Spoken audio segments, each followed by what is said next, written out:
ഞാൻ അർച്ചനയാണ്. നമ്മുടെ ഇന്നലത്തെ ക്ലാസ്സിന് എല്ലാവരും നല്ല അഭിപ്രായങ്ങൾ വിളിച്ച് പറയുകയും കമൻറ്റ് ആയിട്ട് വാട്സപ്പിലും ഒക്കെ മെസ്സേജ് അയക്കുകയൊക്കെ ചെയ്തിട്ടുണ്ട്. അപ്പോൾ എല്ലാവർക്കും ഒരു താങ്ക്സ് ഉണ്ട്. പിന്നെ നിങ്ങൾക്ക് ക്ലാസ്സുകൾ ഉപകാരപ്രദമാകുന്നുണ്ടെങ്കിൽ നിങ്ങൾ ഈ വീഡിയോസ് അത് പ്രയോജനപ്പെടുന്നവർക്ക് വേണ്ടി ഒന്ന് ഷെയർ ചെയ്യുകയും എൻ്റെ ചാനൽ സബ്സ്ക്രൈബ് ചെയ്യാതെയാണ് നിങ്ങൾ കാണുന്നതെങ്കിൽ നിങ്ങൾക്ക് വാല്യുബിൾ ആയിട്ട് തോന്നുന്നുണ്ടെങ്കിൽ എൻ്റെ ചാനൽ ഒന്ന് സബ്സ്ക്രൈബ് ചെയ്തുകൊണ്ട് ക്ലാസ് കാണാൻ ശ്രമിക്കുകയും ചെയ്യുക. ഇത് SSLC തത്തുല്യ പരീക്ഷയ്ക്ക് വേണ്ടിയിട്ടുള്ളതാണെങ്കിൽ പോലും നമുക്ക് PSC എഴുതുന്നവർക്കും അല്ലാത്ത SSLC കോമൺ എഴുതുന്ന കുട്ടികൾക്കും ഉപകാരപ്രദമായിട്ടുള്ള ക്ലാസ്സുകളാണ്. മലയാളത്തിലുള്ളതായതുകൊണ്ട് ഇംഗ്ലീഷ് മീഡിയം പഠിക്കുന്ന കുട്ടികൾക്ക് മനസ്സിലാകാത്ത എന്തെങ്കിലും കാര്യങ്ങളുണ്ടെങ്കിൽ ഈ വീഡിയോസ് കണ്ടാൽ കുറച്ചും കൂടി ക്ലാരിറ്റി കിട്ടുന്നതാണ്.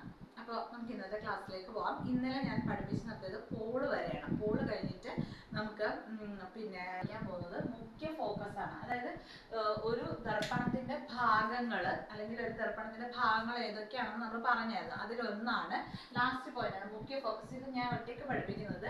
കോൺവെക്സിലും കോൺകേവിലും രൂപപ്പെടുന്ന പ്രതിബിംബം മുഖ്യ ഫോക്കസിലൊക്കെ അത് രണ്ട് രീതിയിലാണ് രൂപം കൊള്ളുന്നത്. അതുകൊണ്ടാണ് ഇത് ഒറ്റയ്ക്കൊരു ടോപ്പിക്കായിട്ട് വേറൊരു വീഡിയോ ആയിട്ട് ചെയ്യുന്നത്.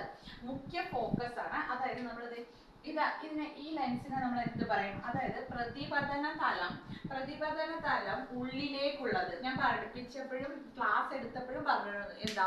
ഉള്ളിലേക്ക് പോവുക എന്ന് പറഞ്ഞാൽ കേവ് എന്ന് പറഞ്ഞാൽ എന്താ? ഗുഹ എന്നാണ് അർത്ഥം. അപ്പൊ ഉള്ളിലേക്ക് ഇരിക്കുന്ന കേവിന് നമ്മൾ എന്ത് പറയും? കോൺകേവ് ലെൻസ് എന്ന് പറയും. അപ്പൊ ഇങ്ങനെ വരച്ചിട്ട് ഞാൻ ഇങ്ങനെ വരുന്നത് ഇത് റിഫ്ലക്റ്റഡ് ആയിട്ട് ലൈൻ വരച്ചിരിക്കുന്നത് ഇവിടെ അല്ല പ്രതിപതനം നടക്കുന്നത്. ആ വരയില്ലാത്ത ഭാഗത്ത് പ്രതിപതനം നടക്കുന്നു എന്ന് കാണിക്കാനാണ് ഇങ്ങനെ ചെറിയ വരകൾ വരച്ചത്.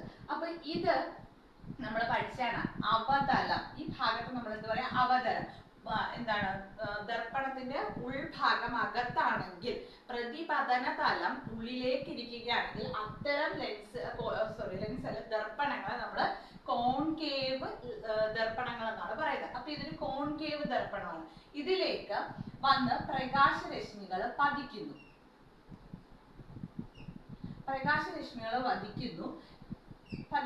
പതിക്കുന്നതിന് നമ്മുടെ ഭാഗമാണോ ഈ ദർപ്പണം, ഏതൊരു ഗോളത്തിന്റെ ഭാഗമാണോ ആ ഗോളത്തിന്റെ സെന്റർ ആണ് അതിന്റെ വക്രത കേന്ദ്രം. അത് നമ്മൾ C കൊണ്ട് ഡിനോട്ട് ചെയ്യും.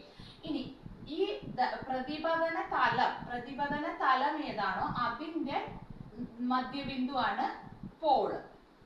പിന്നെ നമ്മളെല്ലാം പഠിച്ച നമ്മൾ പറഞ്ഞു പോളിലൂടെയും വക്രതാ കേന്ദ്രത്തിലൂടെയും കടന്നു പോകുന്ന നേർരേഖയെ നമ്മൾ എന്ത് പറയും? നിങ്ങൾക്ക് അറിയാലോ നേർരേഖ എന്ത് പറയും? അറിയുന്നവരൊന്ന് കമന്റ് ചെയ്യുക. ഇന്നലെ ഞാൻ പറഞ്ഞ ക്ലാസ്സിൽ പറഞ്ഞാണ്. അപ്പൊ അറിയുന്നവരൊന്ന് കമന്റ് ചെയ്യുക. എന്താ പറയുന്നത്? ഈ നേർരേഖയ്ക്ക് നമ്മൾ പറയുന്ന പേരാണ് മുഖ്യ അക്ഷം. എന്ത് പറയും? മുഖ്യ അക്ഷം. അപ്പൊ നമ്മൾ ഇന്നലെ പഠിച്ചൊന്ന് ജസ്റ്റ് റിവൈസ് ചെയ്തുകൊണ്ട് തുടങ്ങാണ്. ദർപ്പണം ഏത് കോണത്തിന്റെ ഭാഗമാണോ അതിന് നമ്മൾ വക്രതാ കേന്ദ്രം എന്ന് പറയും. പ്രതിപതന തലത്തിന്റെ മധ്യബിന്ദുവിനെ നമ്മൾ പോൾ എന്ന് പറയും. ഈ പോളിലൂടെയും വക്രതാ കേന്ദ്രത്തിലൂടെയും കടന്നു പോകുന്ന നേർരേഖയെ നമ്മൾ എന്ത് വിളിക്കും? മുഖ്യ അക്ഷം. അത്രയും ഓർമ്മയുണ്ടല്ലോ. അപ്പോ ഈ വന്ന പ്രകാശരശ്മികൾ ഇവിടെ നിൽക്കത്തില്ലല്ലോ. എന്ത് ചെയ്യും? അത് റിഫ്ലക്ട് ചെയ്യും. അതായത് പ്രതിപതിക്കും. അല്ലെ? പ്രതിപതിച്ച് ഇവയെല്ലാം കൂടി ഒരു പ്രത്യേകമായ ഒരു ബിന്ദുവിൽ കേന്ദ്രീകരിക്കും. അതായത് ഇതെല്ലാ രശ്മികളും കൂടെ ഒരു പ്രത്യേകമായ ഒരു ബിന്ദുവിൽ കേന്ദ്രീകരിക്കും.